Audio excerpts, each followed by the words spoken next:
Eu posso só te fazer uma pergunta? Pode. A gente vai estar aqui mais de ouvinte, é isso? Eu não consigo deixar habilitados os áudios só por conta do tumulto que fica na sala pelo número de participantes. Mas o que você está fazendo é uma coisa possível. Então, dizendo para todos que estão na sala, eu vou manter os áudios desabilitados só para não vazar áudio. Mas, quando vocês quiserem falar, vocês podem clicar no ícone de microfone que fica ali no canto esquerdo da barra de ferramentas. Dessa forma, você abre o áudio e eu consigo te ouvir. Então, é possível fazer isso enquanto eu estiver falando. Se você quer falar, se você quer perguntar, se você já mandou mensagem no chat, eu não vi, porque é difícil mesmo para ficar acompanhando, abre o teu áudio, fala, Gisela, eu paro um pouquinho, você diz, eu respondo.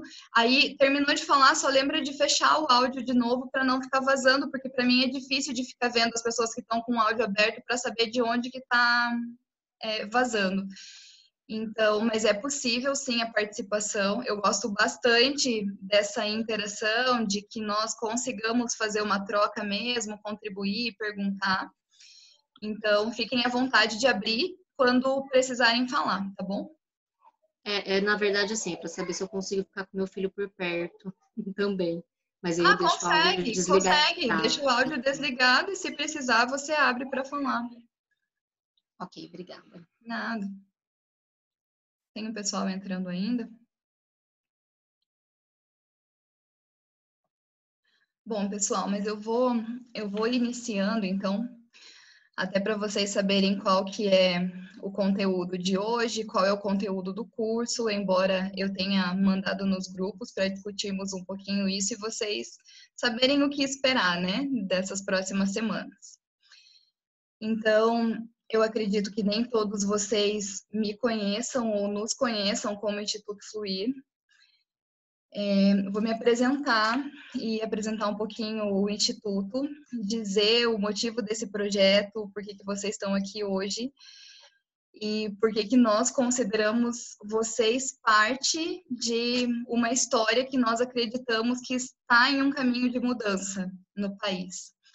Então, meu nome é Gisela, né? Eu sou enfermeira, sou estomaterapeuta. Eu trabalho na área de disfunções miccionais há 15 anos já. Então, eu comecei a trabalhar com disfunções miccionais quando ainda estava na graduação, quando precisamos definir o nosso tema de trabalho de conclusão de curso. Eu escolhi trabalhar com pessoas com lesão medular para entender o processo de esvaziamento da bexiga dessas pessoas, porque eu tinha trabalhado como auxiliar de enfermagem. Quando eu comecei a graduação, eu trabalhava como auxiliar de enfermagem em um hospital de trauma, aqui em Curitiba. E eu percebia que as pessoas que sofriam uma lesão da medula espinhal, elas não só deixavam de caminhar, mas elas também deixavam de esvaziar a bexiga, de esvaziar o intestino e que pouca gente sabia resolver isso no período de internação. Então, imagino que alguns de vocês já possam ter vivido situações parecidas, se trabalharam com esse perfil de pacientes.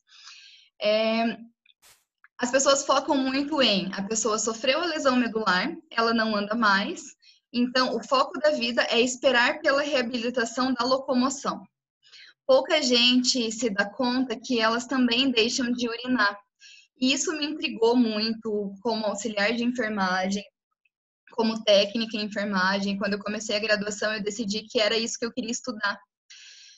E nesse período, a minha orientadora... Gente, se vocês pararem de me ouvir em algum momento, só escreve ali escreve no chat, não tô ouvindo, tá travando, porque às vezes está dando mensagem de que a conexão tá instável. Para mim tá tudo bem, mas se vocês pararem de me ouvir em algum momento, só falem, pare um pouquinho, que aí eu paro e retomo. Só admitir mais um pessoal que está na sala de espera. E quando eu defini meu tema de trabalho de conclusão de curso, o curso de estomaterapia estava sendo implantado na PUC, aqui em Curitiba. A minha orientadora era coordenadora do curso de estomaterapia e ela estava cursando estomaterapia também para poder coordenar. Então, tinha uma estomaterapeuta responsável e ela estava participando como aluna na primeira turma. E, coincidentemente, quando nós decidimos o tema de conclusão, do trabalho de conclusão, ela iria apresentar um trabalho sobre lesão medular, um seminário sobre lesão medular naquela semana. Então, meu grupo de TCC foi até essa apresentação e lá nós entendemos que existia um procedimento que era esvaziamento da bexiga por cateterismo intermitente limpo, que reabilita a pessoa com lesão medular, que torna ela autônoma de novo no esvaziamento da bexiga. A partir disso, nós definimos que precisávamos encontrar um local aqui em Curitiba para atuar, para saber como essas pessoas viviam, como que elas esvaziavam a bexiga. E dessa forma nós implantamos o ambulatório de enfermagem na Associação dos Deficientes Físicos do Paraná, aqui em Curitiba. E ali nasceu uma paixão que nunca mais me abandonou. Então, há 15 anos, eu fui conquistada por essa área de disfunções miccionais, entendendo que nós, enfermeiros, podemos transformar a vida das pessoas com o mínimo de recurso, só com disposição, com conhecimento. Então, o que nós percebemos nessa associação, nesse ambulatório que nós abrimos como acadêmicos ainda, é que essas pessoas com lesão medular achavam que a vida tinha acabado e achavam que pensavam isso porque elas não andavam mais. E aí, quando nós começamos a orientar o esvaziamento da bexiga por cateterismo intermitente, elas voltavam algumas semanas depois querendo prestar concurso público, querendo voltar a namorar, querendo voltar a estudar, querendo adaptar o carro para dirigir, porque elas voltavam a enxergar que existia vida apesar da lesão medular. E aí, meu caminho todo foi nesse cenário. Então, embora eu me dividisse entre urgência e emergência, porque eu atuava com trauma como auxiliar, como técnica, eu fui sendo conquistada pela área da estomaterapia, eu fui monitora durante todo o meu período de graduação, participei de eventos que aconteceram durante esse período, e decidi que ia fazer estomaterapia por causa da área de incontinências, fiz a pós-graduação, o meu mestrado também foi nessa área de disfunções miccionais, eu trabalhei com pessoas com lesão medular avaliando catéteres, para dizer o que nos catéteres faz ser mais fácil ou mais difícil o procedimento. Em 2014 eu abri um ambulatório de disfunções miccionais no Hospital de Clínicas aqui da Universidade Federal do Paraná, que é onde atuo desde 2006.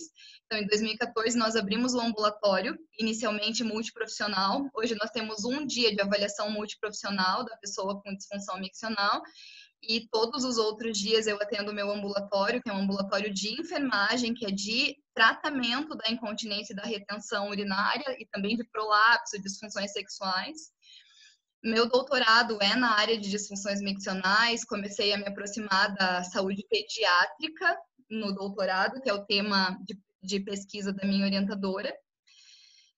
E o Instituto Fluir e esse projeto que vocês estão participando hoje nasceu da percepção de quanto as pessoas sofrem com perda urinária, com retenção urinária no país, e quanto nós somos capazes de resolver esse problema com pouco recurso, com pouco tempo, com alguma disposição.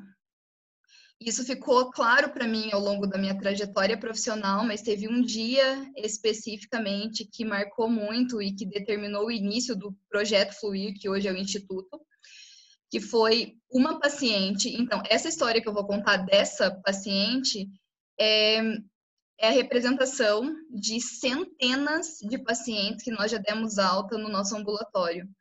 Então, teve um dia de ambulatório que uma paciente falou, ela foi chamada por um dos meus colegas e falou: eu posso esperar a Gisela me chamar? Porque eu precisava mesmo conversar com ela hoje. Aí os meus colegas falaram: não, tudo bem. Deixaram o prontuário para que eu a chamasse na sequência. Quando eu chamei essa paciente, ela disse: Gisela, eu poderia não vir hoje até aqui, porque eu viajo 700 quilômetros para estar aqui no ambulatório e eu não tenho mais problema nenhum. Eu não perco mais uma gota de urina. Mas eu vim até aqui para te dizer que vocês não podem deixar essas informações fechadas nos muros do hospital. Porque tem muita gente lá fora que não foi encaminhada, que não consegue chegar até vocês, que vive o mesmo problema que eu vivia. Ela falou se há 10 anos atrás, 10 anos, gente, há 10 anos ela tinha incontinência urinária. Ela falou se há 10 anos atrás eu soubesse do treinamento muscular, eu soubesse que tinha que controlar intervalo entre as micções, entre as idas ao banheiro, se eu soubesse quanto de água eu precisava beber, eu não teria deixado de pegar os meus netos no colo por medo de perder urina. Eu não teria saído da comunidade que eu participava, porque eu precisava sair a cada 10 minutos da reunião para poder ir ao banheiro. Ela falou, vocês precisam abrir uma ONG, vocês precisam levar essa informação para mais gente. E nesse período, a Franciele, que é minha sócia no Instituto, que é fundadora do Fluir junto comigo, fazia estágio no HC e ela já tinha um desejo muito forte de levar a orientação para a população de cidades com menos recurso. Então, a Fran veio do interior do Paraná e tinha essa percepção de o quanto é escassa a assistência à saúde, essas orientações especializadas. Então, no dia seguinte, ela me chamou para almoçar e falou, Gi, ontem eu estava pensando que a gente deveria abrir uma ONG. Ela não estava comigo no dia que a paciente foi até lá. Então, a partir disso, nós decidimos que abriríamos uma organização não governamental, a princípio. Nós entramos para um projeto de aceleração de negócios sociais e começamos a nos entender enquanto instituição. E nesse percurso, nós percebemos que nós éramos eu, Franciele e Camila, também enfermeira e estomaterapeuta, que era minha parceira de pesquisa e que foi fundadora do Fluir junto com a gente. Nós começamos a entender que de nada adiantava nós três tentarmos sair dando palestra à torto e à direita em comunidades, em associações, em escolas, porque nunca chegaríamos a reduzir a prevalência de disfunções miccionais no país.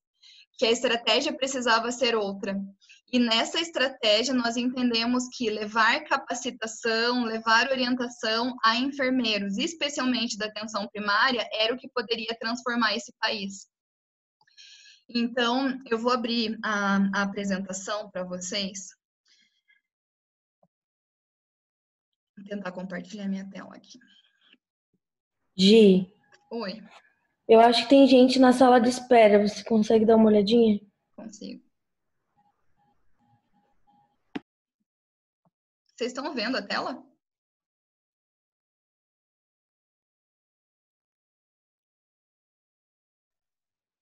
Sim, dá para ver. Tá, só não estou conseguindo voltar para ver a sala de espera. Gente, as limitações tecnológicas. A limitação não é tecnológica, né? A limitação é da pessoa que mexe na tecnologia.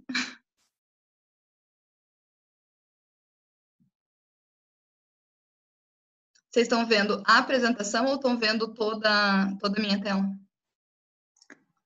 Tá vendo toda a tua tela. Tá, alguém sabe como que eu volto para a sala de espera? Eu tô vendo a sua apresentação, você tá só no cantinho para mim. Tem Achei alguma aqui. opção de compartilhar tela? Não, aqui já consegui chegar na sala de espera, que era o que eu estava preocupada. Uhum.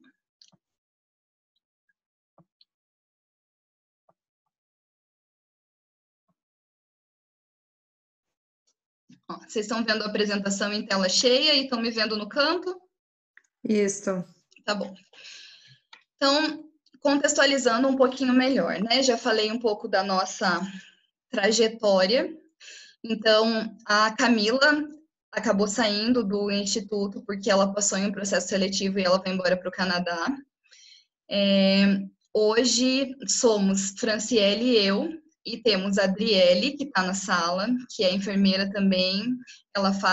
Ela tem especialização na parte de pediatria e tem um conhecimento em mídias sociais, então ela faz a nossa parte de mídias sociais, além de trabalhar com saúde sistêmica, uma grande parceira. E a Ana Carolina, Carol, tem sido nossa parceira também na parte de pesquisa, está com a gente nesse momento das oficinas. Então, ela veio para Curitiba, ficou um tempo aqui comigo, é uma apaixonada pela área também, e temos trabalhado junto. Então, estamos nós 4 no momento. E essa foi a trajetória de uma forma bem reduzida. Então, falando um pouco do problema no país. Então, o que nós vivemos hoje?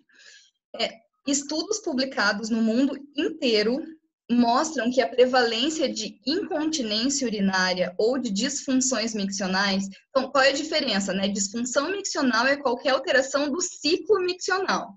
Se a pessoa tem problema para armazenar a urina na bexiga, ela tem incontinência urinária, é uma disfunção miccional. Mas se ela tem dificuldade de esvaziar a urina, então se ela vai no banheiro, tenta urinar, o jato sai fraco, parece que não esvazia bem, ela tem retenção urinária, ou tem resíduo pós-miccional elevado, e também tem uma disfunção miccional.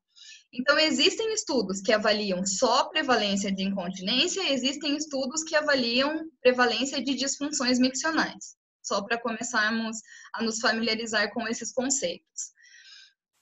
No ano passado, então, antes de que nós fizéssemos uma revisão aqui no Brasil, estudos internacionais já indicavam que na população mundial a prevalência de incontinência urinária varia entre 25% e 45%. Gente, pensa o que é isso. Pelo menos 2 em cada 10 pessoas têm ou terão incontinência urinária ao longo da vida. Então, o problema é muito prevalente. A questão é, nós não falamos sobre isso. As pessoas, primeiro, não sabem que escapar a urina quando espirra, quando tosse, quando levanta peso, quando está chegando no banheiro é um problema. As pessoas não sabem o que é um padrão normal de esvaziamento, que o jato precisa ser forte, que não pode demorar para iniciar a micção. Então, primeiro, as pessoas não sabem o que é o problema. Elas até perdem urina e dizem, nossa, eu até fiz xixi de tanto rir. Isso é incontinência urinária, e as pessoas normalizam. Então, acham que é normal a pessoa idosa perder urina, a puérpera perder urina, porque teve parto vaginal. Então, esse é o primeiro ponto. Segundo ponto, quando a pessoa começa a entender que é um problema, ela tem vergonha de falar sobre isso. Então, ela não vai procurar... Oi? Alguém falou alguma coisa? Gi, você pode dar uma olhada na sala de espera? É a Dri. Dri, eu tô com a listinha da sala de espera aberta aqui, não tem ninguém. É a Dri? Sim. Não tá aparecendo nada para mim. Tá, beleza. Porque quando entra alguém, ele tá aparecendo uma janela dizendo... Então, a pessoa começa a perceber o problema e quando ela percebe o problema, ela tem vergonha de falar sobre o problema.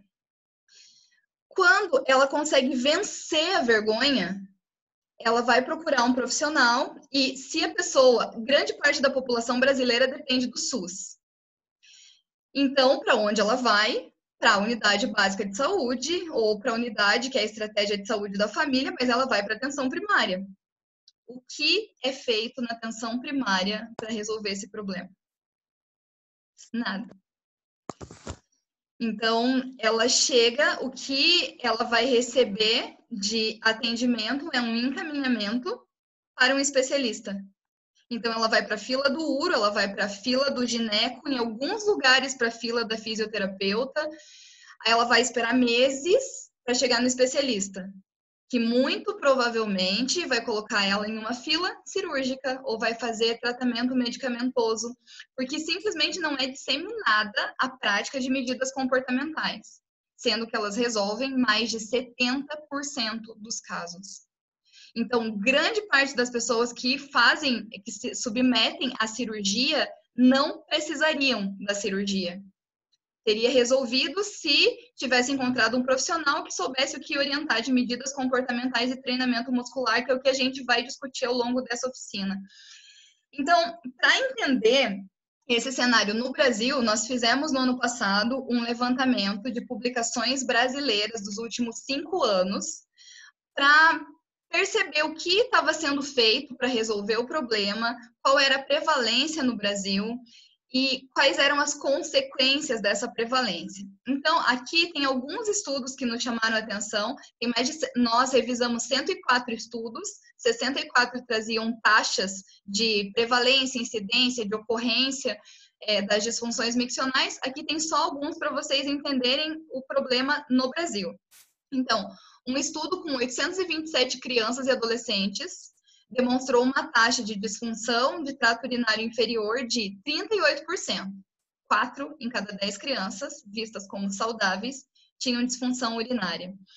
Um estudo com 344 puérperas, 44% com alguma perda urinária. Estudo com praticantes de jump, mulheres jovens saudáveis, 66% de taxa de incontinência urinária. Estudo com idosos, também uma amostra grande, 1.700 idosos, 29% tinham algum tipo de disfunção miccional. Então, vejam que as taxas sempre passam dos 20%. Então, pelo menos 2 em cada 10 pessoas, de ambos os sexos, em todas as idades. Então, a partir dos 5 anos, nós consideramos disfunção miccional, sofrem ou sofrerão com o problema.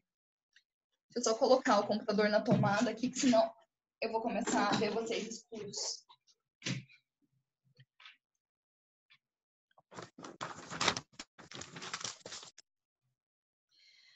Aqui eu só recortei alguns estudos recentes. Esses estudos são de 2018 para cá. Só para vocês verem que no mundo todo as pessoas têm documentado o impacto da incontinência urinária. Então, nesse primeiro estudo, os autores demonstraram que a incontinência urinária no idoso é um preditor de morte. Então, provavelmente relacionado a levantar para micção noturno, relacionado à queda, mas os idosos que têm incontinência urinária morrem mais do que idosos que não têm incontinência urinária. Aqui o segundo estudo... Gisele, Oi? eu gostaria de saber, incontinência urinária é quando você espirra e a urina sai automático, sem esforço, não é isso? Incontinência urinária é qualquer perda de urina, que pode acontecer em diversas situações. Mas para o finalzinho da aula eu vou falar a diferença dos tipos de incontinência urinária. Essa é a incontinência de esforço, mas quando eu falo de incontinência urinária, eu estou falando de qualquer perda. Tipo, a pessoa não queria urinar, mas escapou na calcinha ou na cueca. Tá certo, obrigada. De nada. Então, nesse segundo estudo, é uma avaliação de prevalência, fatores de risco e qualidade de vida. Então, isso é o que é mais estudado no mundo. A incontinência urinária impacta muito mesmo em todos os aspectos da qualidade de vida humana. Nesse terceiro estudo, demonstra uma alteração de saúde mental e de sono de pessoas que têm incontinência urinária. E esse terceiro estudo fala do aumento, fala do estigma, do tabu, da vergonha de conversar sobre isso e também do aumento da dependência em idosos com incontinência urinária. Então, assim, nem precisaria falar isso para vocês, porque acho que é claro, né, o quanto a incontinência urinária ou a dificuldade de urinar que leva à infecção recorrente impacta na vida da pessoa. Então, não é incomum nós vermos casamentos acabados por causa da incontinência urinária, não é incomum nós observarmos pessoas perdendo o emprego por ter que sair o tempo todo da sua atividade para resolver, para ir ao banheiro. Então, é muito impactante de forma negativa. Aqui tá o que eu falei para vocês do ciclo que a gente vê no Brasil. Então, aqui começando pelo homenzinho, ou a mulherzinha que percebeu a perda urinária, ela vai procurar ajuda em uma unidade de saúde, ela é encaminhada para uma fila, dessa fila ela vai passar por uma consulta com um especialista que vai encaminhar para uma outra fila e provavelmente vai ser submetida a um procedimento cirúrgico que não seria necessário. Aí o que nós enxergamos como solução? Nós enxergamos que o enfermeiro da atenção primária é o único agente capaz de transformar essa realidade do Brasil. Gente, vocês conseguem acompanhar isso? Quando você pensa que em cada 10 pessoas, 4 têm problema urinário, vocês acham possível ser resolvido pelo especialista? As pessoas ficarem em filas aguardando consulta com um especialista? É impossível, por mais que se aumente os cursos de estomaterapia, de fisioterapia pélvica, de urologia, de ginecologia, por mais que se aumente a oferta, nunca vai ser capaz, os profissionais especialistas serão capazes de resolver uma demanda dessas. E não tem necessidade, porque a primeira linha de tratamento para resolver incontinência urinária e retenção urinária são medidas comportamentais. Então, nós vamos aqui discutir mudanças de comportamento que previnem e que tratam, treinamento muscular e cateterismo intermitente limpo, que é o que resolve a retenção crônica. Então, para vocês se sentirem, né, respaldados, nós temos um parecer do Conselho Federal de Enfermagem, que é o parecer 4 de 2016, que nos respalda, então, que respalda o enfermeiro generalista a tratar a incontinência urinária de forma conservadora. Então, nós temos respaldo do Conselho, nós estamos presentes em todas as unidades de saúde no país inteiro. Então, o único jeito de mudar essa realidade é inserir na consulta de enfermagem a avaliação das queixas urinárias e a orientação para medidas comportamentais. Porém, nós sabemos que vocês vivem uma realidade de alta demanda, de diversos relatórios. Então, pensar em ter algo a mais parece assustador quando você pensa na demanda atual. Então, o que nós esperamos como objetivo futuro, esperamos que num futuro próximo, mas qual é o nosso objetivo maior? Fechar parceria com o Ministério da Saúde, com as secretarias municipais, estaduais de saúde, para que essas secretarias, que o governo, que o Estado dê condições para que o enfermeiro assuma esse tratamento primário da pessoa com incontinência urinária, com retenção urinária.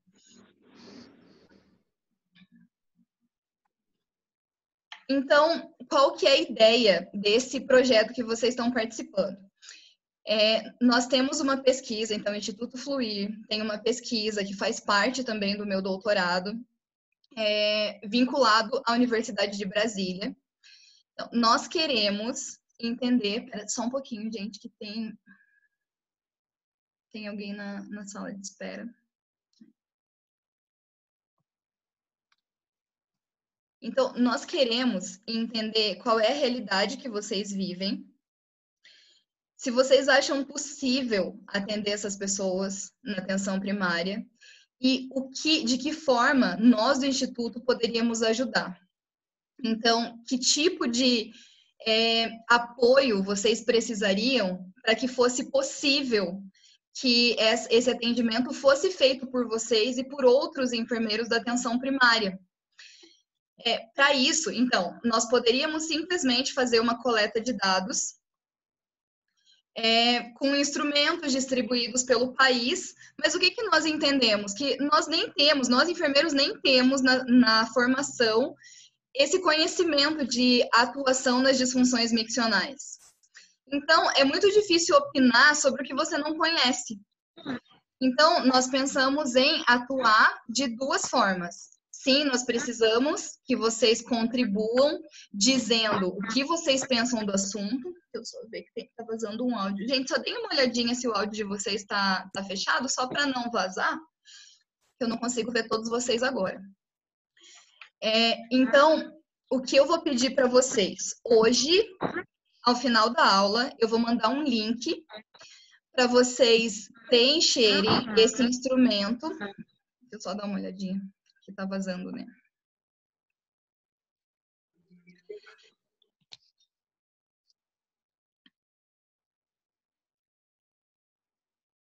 Ai.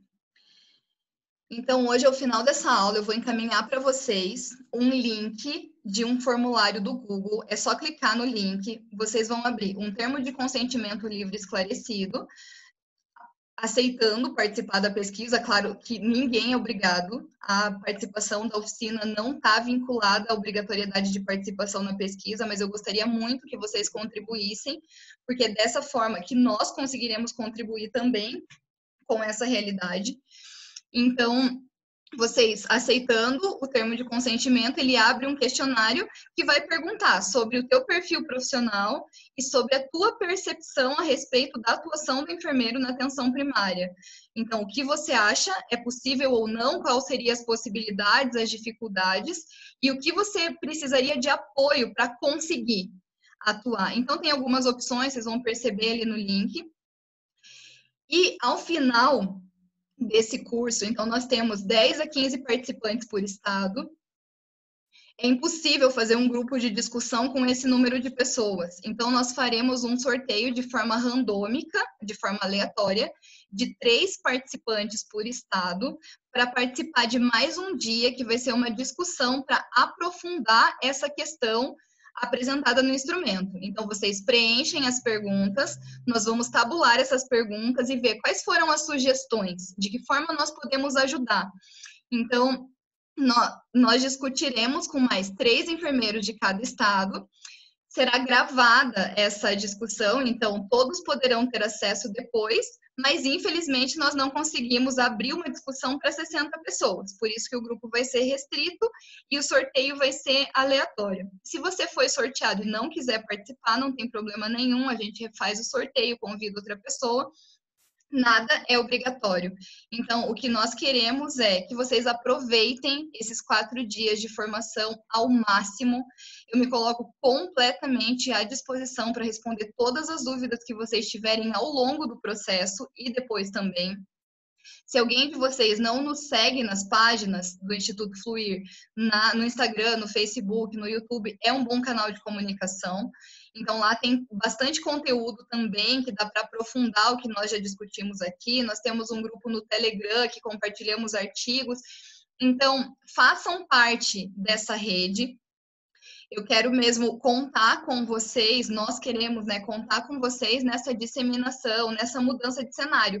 Eu quero que daqui a algum tempo vocês olhem para trás, olhem para o cenário do Brasil e saibam que vocês fizeram parte da transformação, porque é nisso que nós acreditamos. Então, é possível ter o país que nós queremos, a assistência que nós queremos, e a mudança começa em cada um de nós. E é essa rede que eu espero que vocês se sintam parte. Então, sintam-se completamente acolhidos. Eu agradeço imensamente só de vocês estarem aqui, de disponibilizarem o tempo, o conhecimento, a experiência de vocês para compartilhar e para colocar isso que nós vamos discutir em prática. Então, todo o tempo vocês podem abrir o áudio se quiserem falar comigo, lembrando de fechar depois para não vazar, como algumas pessoas já fizeram. Então, se tiverem dúvida, abre o áudio e fala: Gisela, eu paro, você pode interagir. Você pode escrever no chat, embora para mim seja difícil responder no tempo, mas se forem coisas que a gente possa responder depois, você pode ir escrevendo no chat, porque vai ficar gravado na aula e nós podemos discutir pelos nossos canais e pelos grupos de WhatsApp. Então, hoje, eu vou aprofundar um pouquinho com vocês o tema fisiologia miccional. Queria que vocês entendessem o contexto. Espero que tenha dado para sentir um pouquinho qual é a realidade que nós vivemos e qual é a nossa responsabilidade sobre essa realidade. E quero começar a discutir fisiologia miccional porque nós precisamos entender o que é o normal, para entender, para perceber quando existir alguma alteração desse processo fisiológico. Então, é isso que eu vou trazer para vocês, só para vocês saberem o que esperar dos próximos dias. Hoje nós discutiremos contexto, que fechamos, podemos discutir um pouquinho mais no final, dá para abrir a discussão. Vou falar de fisiologia miccional e o que a alteração dessa fisiologia causa. Na próxima aula, nós discutiremos a avaliação muscular da pessoa com incontinência urinária, especialmente da mulher, por meio de toque vaginal. E vamos falar do treinamento de fortalecimento da musculatura do assoalho pélvico. Na terceira aula, falaremos de avaliação da pessoa com incontinência de urgência e as medidas comportamentais para reduzir esses sintomas. E a última aula será avaliação de resíduo pós-miccional e cateterismo intermitente limpo. Desculpa.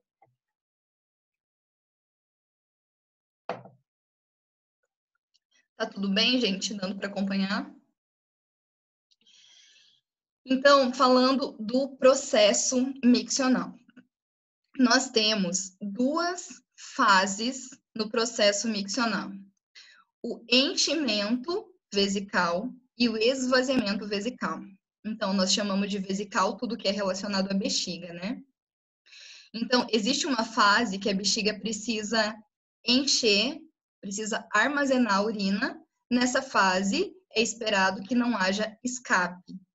E existe uma fase em que a bexiga precisa contrair para esvaziar, e é esperado que nessa fase não ocorra retenção. Como que acontece esse processo todo?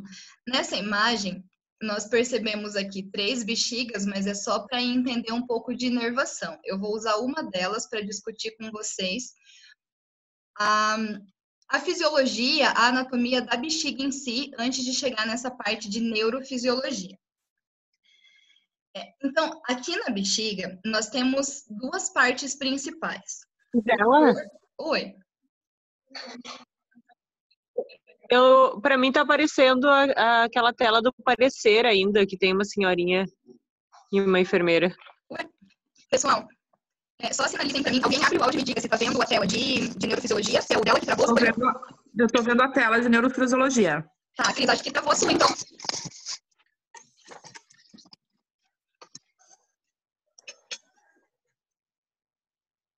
Eu vou seguir, porque acho que não é aqui o problema, se o pessoal tá vendo. Então, aqui qualquer coisa, depois se você continua me ouvindo, qualquer coisa, depois você assiste a aula só para ver as imagens, enfim. Então, aqui embaixo eu tenho a bexiga. A bexiga é dividida em 2 partes. Corpo vesical, que é essa parte arredondada, superior, e colo vesical, que é essa parte mais triangular, inferior. Aqui no colo vesical, existe uma área chamada trígono vesical. Essa área é bem importante porque é a área mais inervada da bexiga. Ela é chamada de trígono porque ela é formada por 3 orifícios. A inserção do ureter, dos ureteres, né, do ureter direito e esquerdo, e a inserção da uretra. Nessa região inferior da bexiga, existem células, que são receptores de estiramento, que percebem o volume de líquido que tem dentro da bexiga e que vão mandando essa informação para o sistema nervoso central. Então, qual é o trajeto que essa informação faz? Aqui no trígono vesical, tem esses receptores de estiramento. O tempo todo, nós estamos produzindo urina, porque a filtração glomerular nos rins acontece o tempo todo.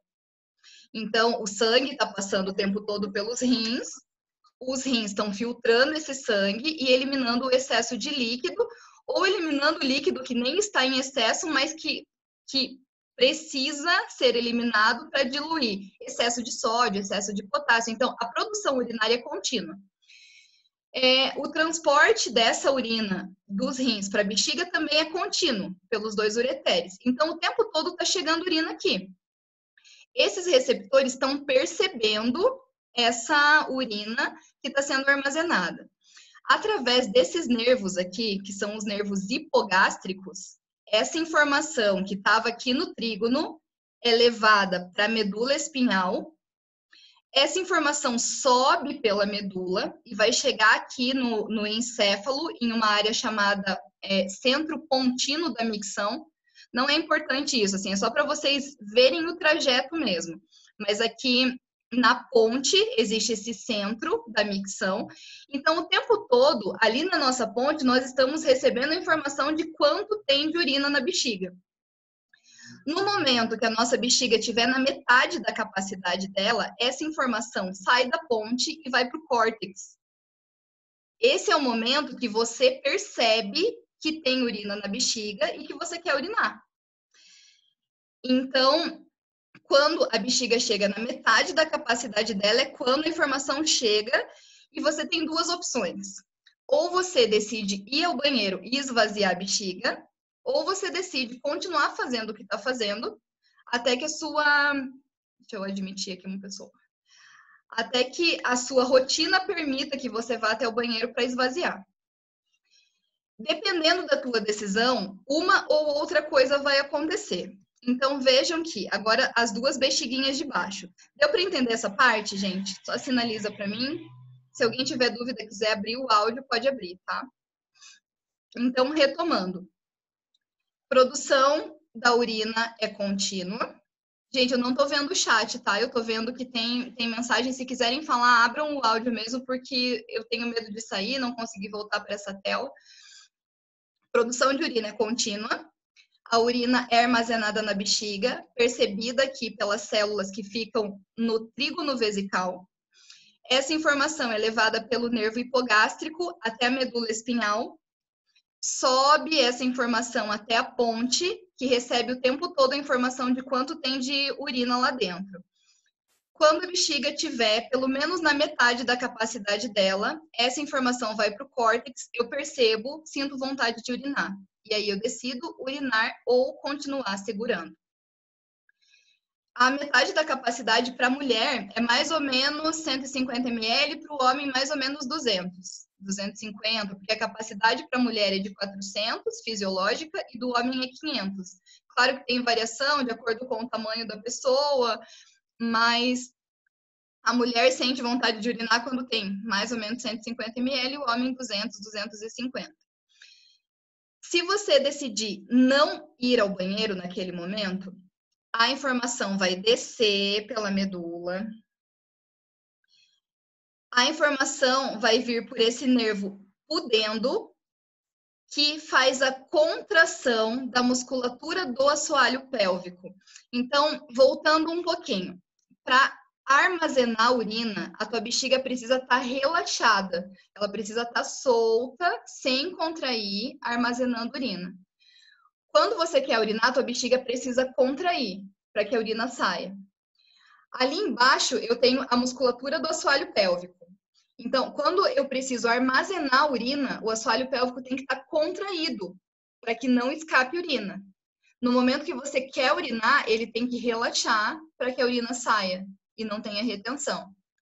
Então, se você decidiu não urinar, a bexiga precisa continuar relaxada. Mas o assoalho pélvico precisa continuar contraído. Quem faz a contração do assoalho pélvico é esse nervo aqui, que sai lá do final da medula, de S2 a S4.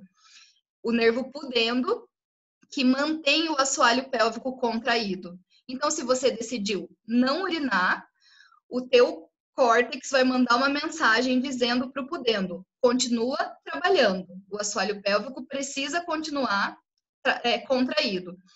Por outro lado, esses nervos aqui não vão trabalhar. Eles precisam ficar paradinhos, porque a bexiga não pode contrair enquanto ela está armazenando urina. Mas se chegou um momento que a tua bexiga já está cheia, ou se naquela hora que você sentiu a primeira vontade de urinar, você decidiu ir ao banheiro porque estava próximo de porque não precisava esperar mais, o que vai acontecer é o contrário. Esse nervo aqui vai trabalhar, que é o nervo pélvico, vai fazer a bexiga contrair. E esse nervo aqui, que estava trabalhando até agora, vai parar de trabalhar e vai deixar que o assoalho pélvico relaxe. Então, esse é o controle neurológico da micção. É bem mais complexo que isso, mas passando em linhas gerais, vocês começam a perceber quanta coisa pode dar errado nesse processo. Então, a pessoa pode ter uma alteração nos receptores de estiramento, que ficam lá dentro da bexiga. Por exemplo, a pessoa que tem diabetes, ela não começa a perder a percepção nos pés se ela ficar com diabetes descompensado por muitos anos? Isso vocês veem bastante na atenção primária, né? Isso acontece também na percepção dentro da bexiga. Então, quem é diabético, que passou muito tempo, quem é pessoa com diabetes, que passou muito tempo com a doença descompensada, que já tem sequela visual, renal, periférica, pode ter também esse problema dentro da bexiga, de perceber a bexiga cheia. Eu posso ter problema nos nervos que conectam a bexiga na medula. Então, se a pessoa cair sentada, ela pode fazer avulsão desses nervos, ele perder a ligação entre medula e bexiga.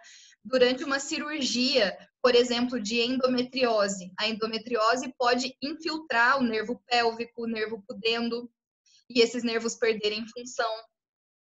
A pessoa que tem uma lesão na medula espinhal perde a comunicação entre o encéfalo e a bexiga. Então, o encéfalo nem consegue mais avisar que é para contrair a bexiga, não consegue mais avisar que é para contrair Gente, o meu gato enlouquecido aqui. Ele estava miando enlouquecidamente para subir no meu colo, subiu, fingindo que nada está acontecendo. Então, a pessoa que tem lesão na medula espinhal, ela não tem mais essa comunicação do cérebro coordenando quando a bexiga contrai, quando relaxa, quando o assoalho pélvico contrai, quando relaxa. E você pode ter problemas no encéfalo. Então, pessoas com doenças neurodegenerativas, Alzheimer, Parkinson, acidente vascular encefálico. Então, eu duvido que quem trabalha bastante tempo aqui na atenção primária não pegou pacientes pós-acidente vascular encefálico com infecção urinária recorrente. E a gente nem pensa que, nossa, pode ser que por causa do AVE ela não tenha mais esvaziamento da bexiga. E aí é feito antibiótico em cima de antibiótico ou coloca um catéter vesical de permanência, sendo que o cateterismo intermitente resolveria.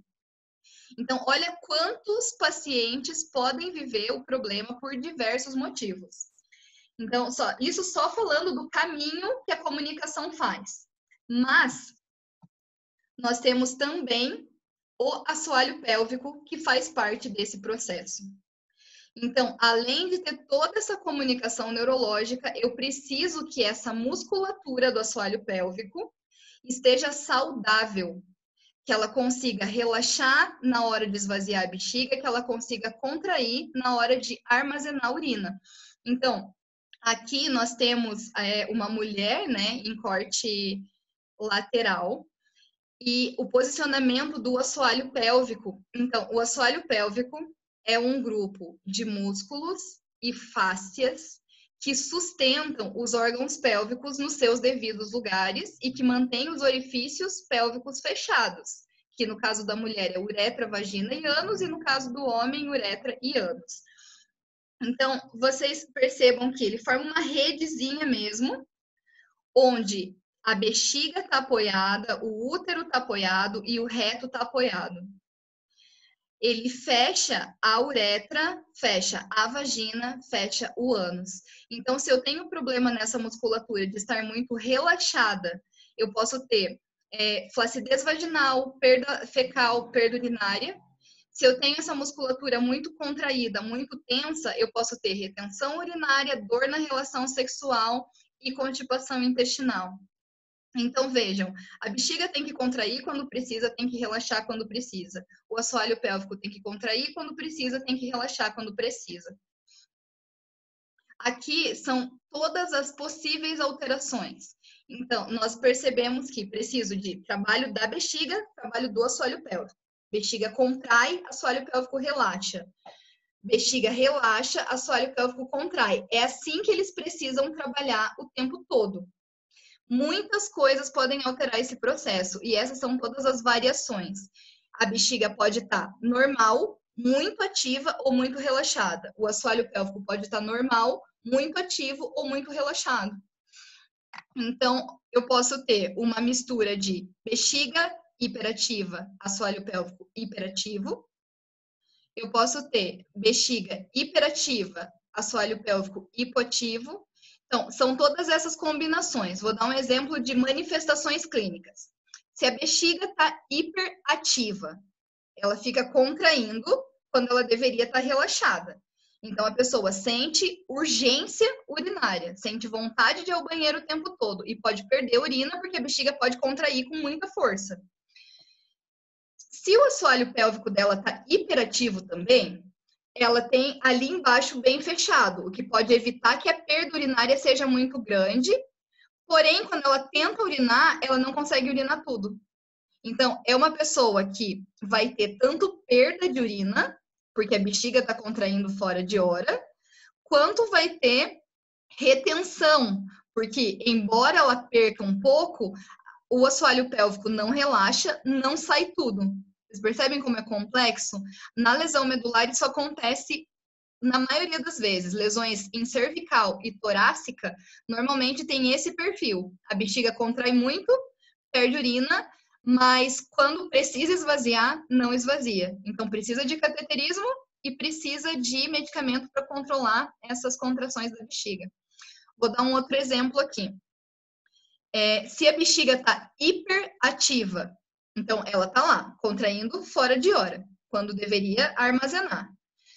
A pessoa tem frequência alta, a pessoa tem perda urinária, e nesse caso aqui, falando do segundo, não do terceiro, o assoalho pélvico está hipoativo. Então, ela vai perder mais urina, porque o assoalho pélvico não fecha.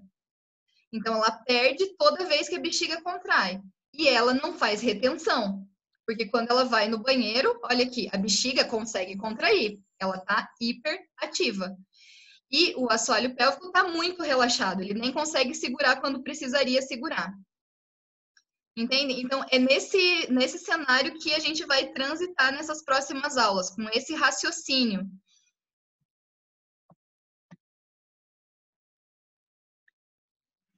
E aqui falando um pouquinho dos... Existem diversos tipos de disfunções miccionais. Então, na disfunção miccional, nós englobamos retenção urinária e incontinência urinária. A retenção urinária pode acontecer por vários motivos, principalmente neurológicos.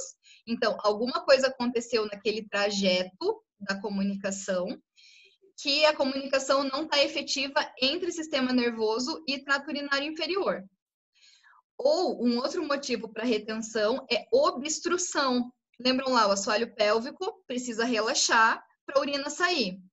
Ele pode não relaxar porque está muito tenso, que pode ser estresse, ansiedade, depressão, história de violência sexual.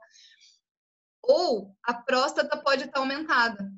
Então, a próstata aumentada também é um motivo para retenção urinária, porque o assoalho pélvico, mesmo que relaxe, existe ali uma glândula que está aumentada, obstruindo, fechando a saída da uretra.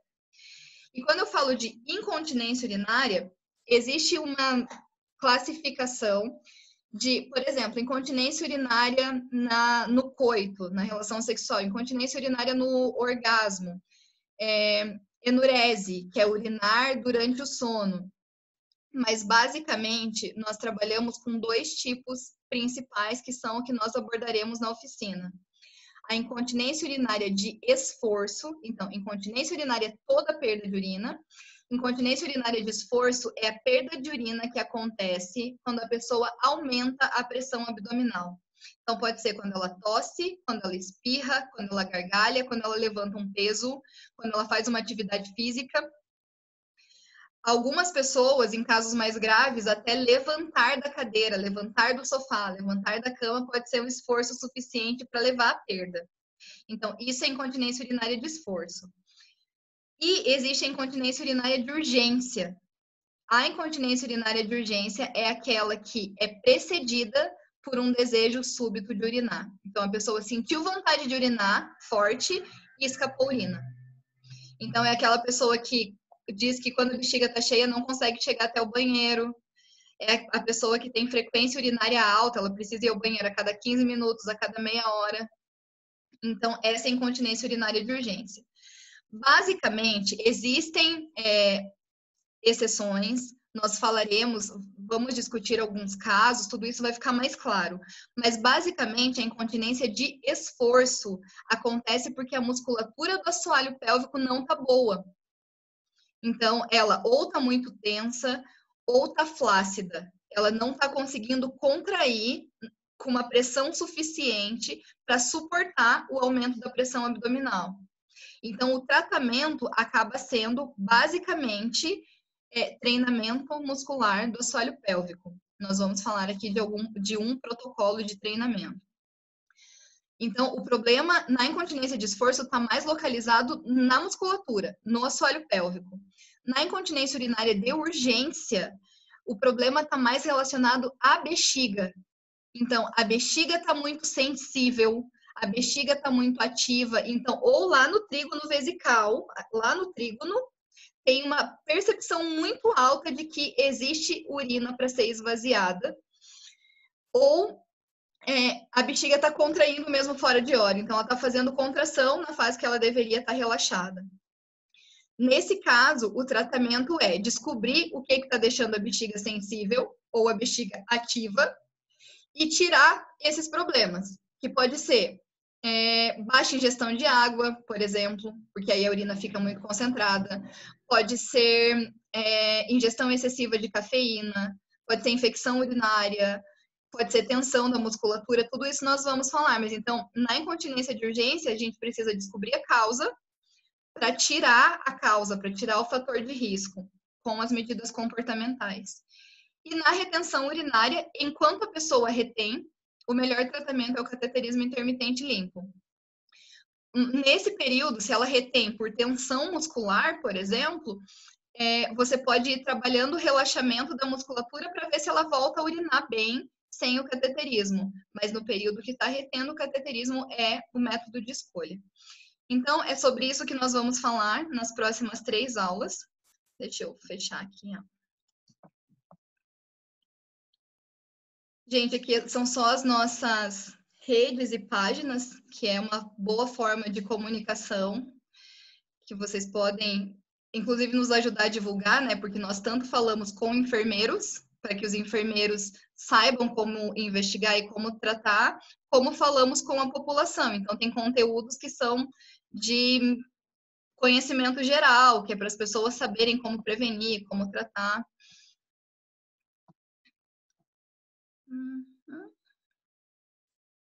Beleza, fechei o compartilhamento. Gente, de conteúdo de hoje era isso. Eu gostaria de ouvir vocês um pouquinho. Então, se vocês puderem dizer como foi, se deu para entender o contexto, se deu para entender o objetivo dessa oficina, se ficou um pouquinho mais clara a parte de fisiologia miccional, só abram o áudio um de cada vez, assim, então abre o áudio, vê se não tem mais ninguém querendo falar, se tiver outra pessoa, fecha o seu, daqui a pouco a gente conversa na sequência. Eu adorei a aula, foi muito importante o conteúdo, viu? Foi de suma importância. Porque o enfermeiro, ele não... Porque o enfermeiro, quando está na faculdade, a gente não fala muito sobre incontinência urinária, né? É quase só alguns nada, tópicos, né? E aí está sendo muito importante, porque tem coisas realmente que acontecem no dia a dia com o paciente da gente, a gente não tem noção de dar um diagnóstico, de aconselhar, de fazer, né, as manobras que realmente o enfermeiro tem capacidade de fazer e não sabe porque não tem esse conhecimento aí que a gente está adquirindo através de você. Muito obrigada. Eu que agradeço. A ideia é, claro, que vocês consigam mesmo ter um conhecimento desse cenário e pelo menos o básico para começar, né? Pelo menos saber identificar qual é o problema e qual é a primeira forma de tratamento para tentar, porque grande parte das vezes a gente dá conta de resolver.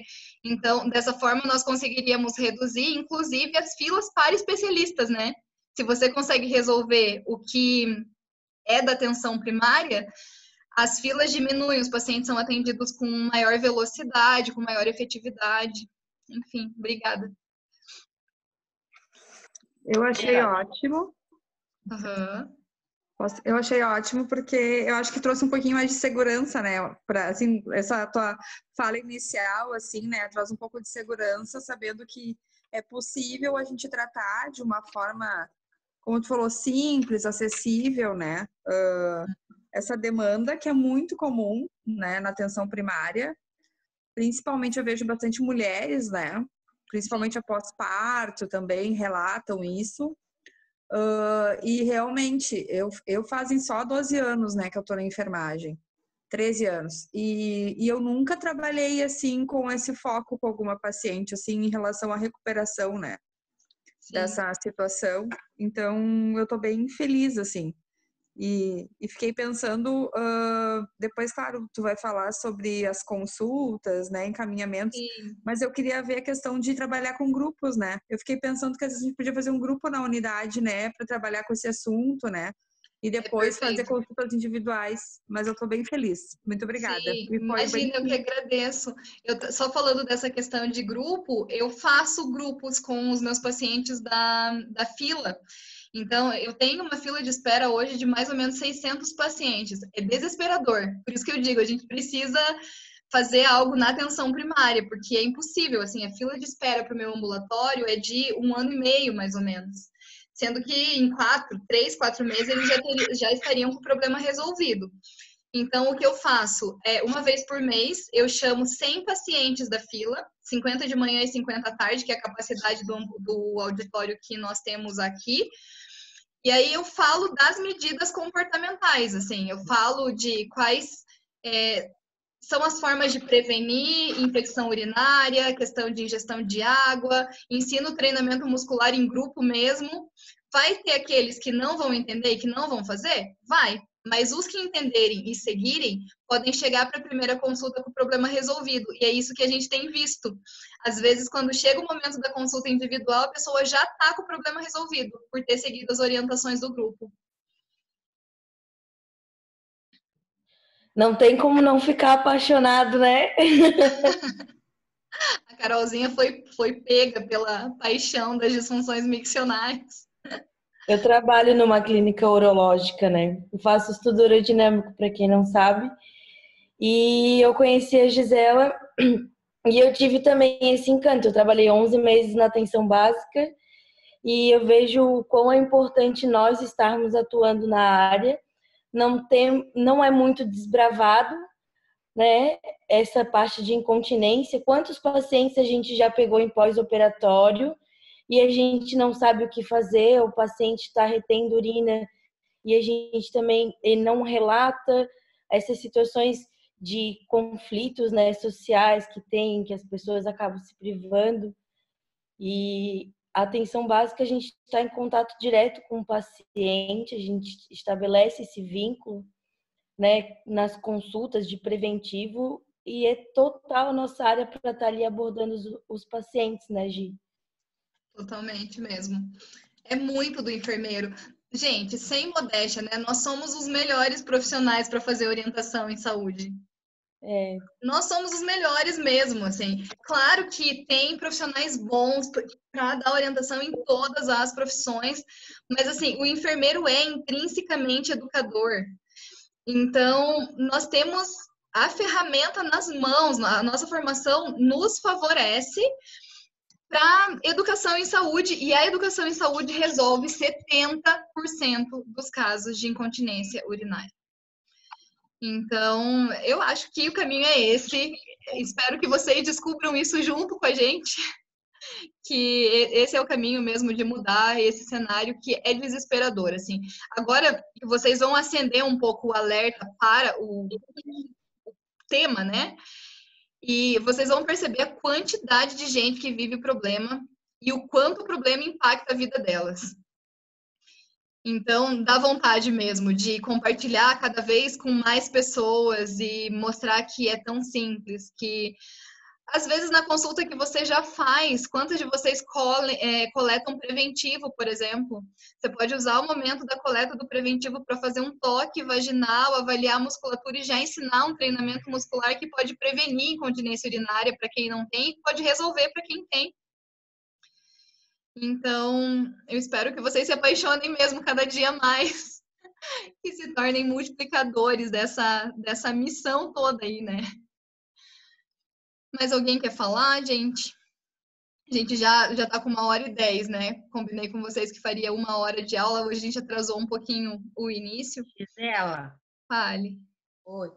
Para mim, assim, desmistificou, né? Eu trabalho na atenção básica há mais de 10 anos, que tem, como você falou, da coleta de CP, que é um momento que a gente pode estar trabalhando, né, com as mulheres. No momento do teste rápido, a gente pode falar com os homens. Sim, né? exatamente. Até em gesto de cafeína que tu falou, tem muito conhecimento para a gente pegar, né? E passar para as pessoas. Eu acho que vai ser um curso muito rico. Obrigada, viu? Eu que agradeço vocês, gente. Nada disso teria sentido se vocês não tivessem se disponibilizado de participar, né? Tô bem feliz de ver essa sala cheia. E, assim, hoje foi só um primeiro encontro. Eu quero que vocês usem os canais para nós nos comunicarmos. Então, temos grupos de todos os estados. Para quem foi entrando à medida que a aula já estava acontecendo, eu coloquei que nós teremos as 4 aulas. A aula de hoje era contexto e fisiologia. Nós ainda trabalharemos incontinência de esforço e treinamento muscular, incontinência de urgência e medidas comportamentais, retenção urinária e cateterismo intermitente limpo. Os grupos, nós temos aqui os estados, todas as regiões do Brasil representadas, cada região por um estado. Então, essa oficina, esse primeiro ciclo é composto pelos estados de Mato Grosso do Sul, Rio Grande do Sul, São Paulo, Ceará e Rondônia. Então, nós começaremos um novo ciclo provavelmente na próxima semana com outras 5 regiões, com outros 5 estados representando as 5 regiões, à medida que a gente está fechando as turmas. Nós temos um grupo por região, né, por estado. Fiquem à vontade de perguntar no grupo, de pedir material. Então, o grupo é um canal para trocarmos experiência. E usem os nossos canais também das mídias digitais. Nós temos página no Instagram, no Facebook, nós temos grupo no Telegram, que nós compartilhamos artigos, os materiais que são mais pesados, que não dá para postar.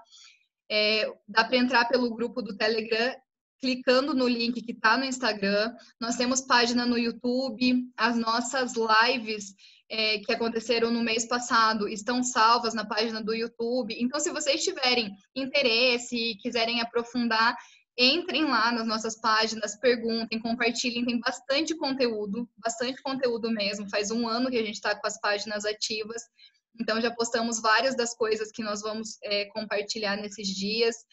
Nós fizemos uma série de vídeos ensinando de uma forma bem sucinta o que a gente vai aprofundar aqui, que foi o Fluirflix, que foi a nossa maratona, né, de episódios que acaba nessa quarta-feira.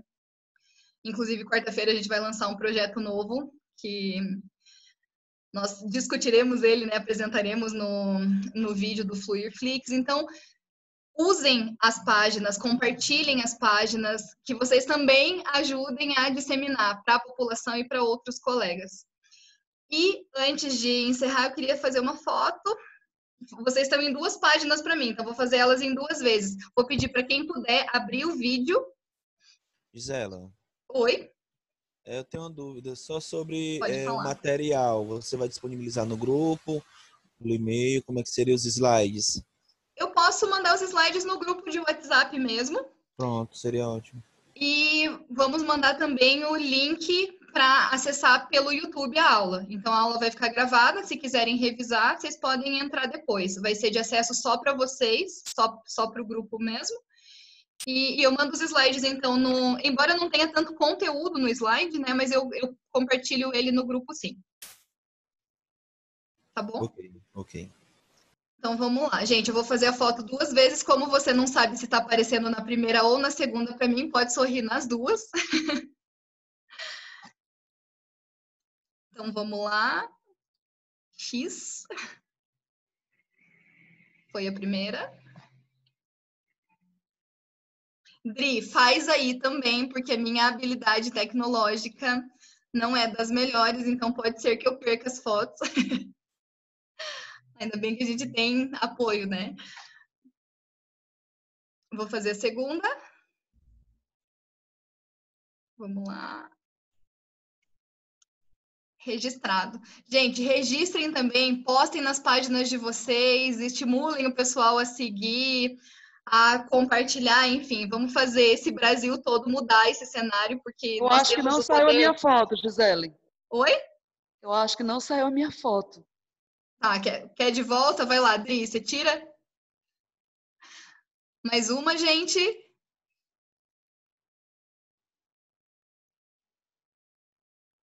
Deu. Gente, muito, muito, muito obrigada por essa noite de hoje. Para mim foi uma satisfação.